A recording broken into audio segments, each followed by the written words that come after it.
Welcome back to Flashpoint. My guest this morning, Catawba College professor Michael Bitzer. Earlier this month, North Carolina was named the #1 state for business by CNBC. Governor Cooper said the economic boost is being helped by the state's ability to offer tax incentives to tech giants like Apple, while also supporting small businesses.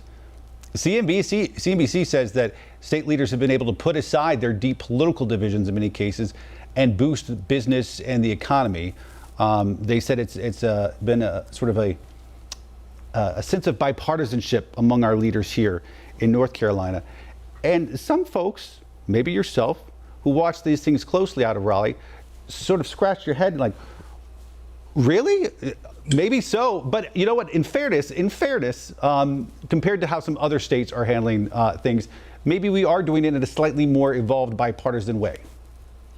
I think we are in a begrudgingly bipartisan status. You know, think back to when Cooper was just elected. Even before he took office, the legislature went on a tear and basically took executive powers away. He took them to court. There was significant battles.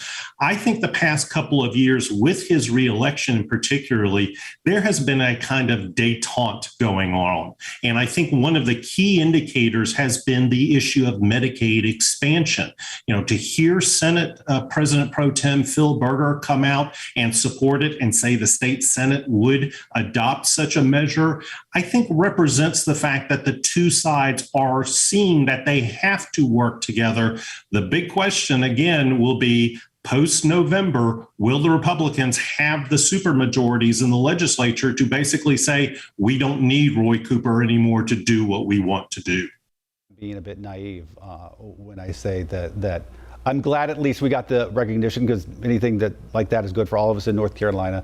And I hope it's the case that bipartisanship is winning out, because I think it's good for the voters at the same time. All right, I want to talk about something that is admittedly a complicated issue, especially for TV, but it's a super important one. It's the U.S. Supreme Court last month agreeing to take on.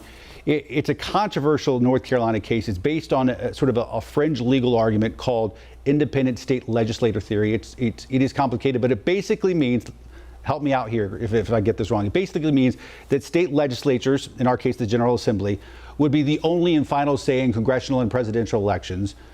Traditionally, the U.S. Supreme Court has deferred to state courts on how state constitutions and laws would be interpreted. For example, I know currently our current congressional maps were drawn up by a state court. So this instead would make politicians in state capitals sort of the final say in these congressional and federal races. Is that about right? That's exactly right. I think what we do is we look to the Constitution, and in there, when it comes to federal elections, the Constitution indicates that legislatures set the time, place, and manner for federal elections, which is an odd kind of relationship, but that's how we've had it structured.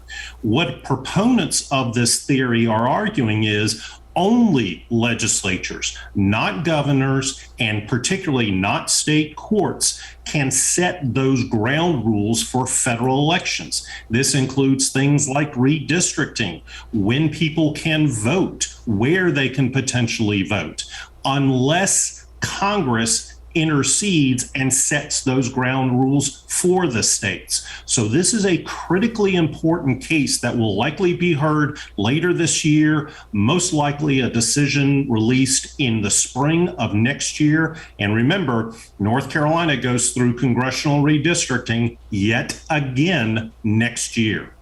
I've heard like worst case scenarios, like sky is falling sort of thing. Is it really potentially that big of a change to the way we currently do things if the Supreme Court were to side with North Carolina in this case? I think it has the potential to move us in directions that we are not comfortable with as an American values-based system. We talk about authoritarianism. We talk about democracy backsliding. I think if the hinge is basically unleashed for particularly Republican legislatures to do whatever they want, we will see an excess of movement towards restricting issues like voting rights. I mean, and in fairness, this could be Democrats doing it too, depending on who's in power at the time. But it opens up the possibility of sort of one-party rule being able to run rampant. And I guess there not being a checks and balance system like there currently exactly, with no checks and balances whatsoever. You were quoted in a New York Times piece this week, an op-ed piece, columnist Frank Bruni, who I now think is actually working at Duke, making the case that North Carolina is a microcosm for the country. He said, in quote, "I learned how inexact the purple label is for North Carolina. It implies some real blending of red and blue, some halfway point. But North Carolina purple is purple only if you step far back, the way you may make sense of a Seurat painting, so that you no longer see the individual dabs and blotches of red and blue." He's making the case that you were sort of making at the top of this segment when it comes to Charlotte's voting, is that it's purple only when you step really far back. But instead, you've got Charlotte, which is heavily blue. You've got places down 74 that are solidly red. And there's not a lot of purple happening. There really isn't. I mean, if you look at the 2020 presidential election, the city of Charlotte gave Joe Biden 72% of its votes. You go into Union County, just across the county line with Mecklenburg, they gave Donald Trump 62% of the vote. The real purple area is in the urban suburbs in Mecklenburg, such as Mint Hill, Pineville, Cornelius. That split 52-48 for Biden, but you really have to go above 30,000 feet to see that purple across the state. And let me ask you to take off just your political science hat and be more of just like a studier of the human condition and our communities and things like that. Why does that matter? Why does it matter that if I live in Charlotte, mostly all my neighbors are blue or liberal, or if I live in Union County, they much more tend to be red? Why, for the sake of argument, why does that matter? It matters because if you are only around like-minded individuals and you meet someone from the opposite party, you go, what in the world is wrong with these people?